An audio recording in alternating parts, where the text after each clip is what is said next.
Un cargo espagnol échoué à Anglette, dans les Pyrénées-Atlantiques. Le bateau s'est brisé mercredi matin sur une digue. Tous les membres de l'équipage ont été évacués. Une pollution maritime est à craindre. Le cargo contient en fioul l'équivalent de 4 camions-citernes.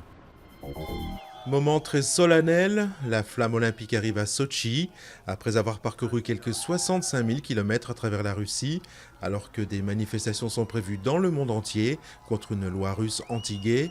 La flamme terminera son long périple vendredi soir, au stade Fitch, lors de la cérémonie d'ouverture. Le Conseil d'État suspend le délai de 15 minutes imposé aux véhicules de tourisme avec chauffeur, les VTC.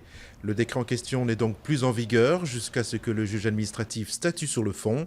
Les représentants des taxis considèrent les VTC comme une concurrence déloyale. Vers un règlement à l'amiable entre l'UE et Google, la Commission européenne annonce avoir accepté les engagements proposés par l'entreprise américaine pour remédier aux entraves à la concurrence.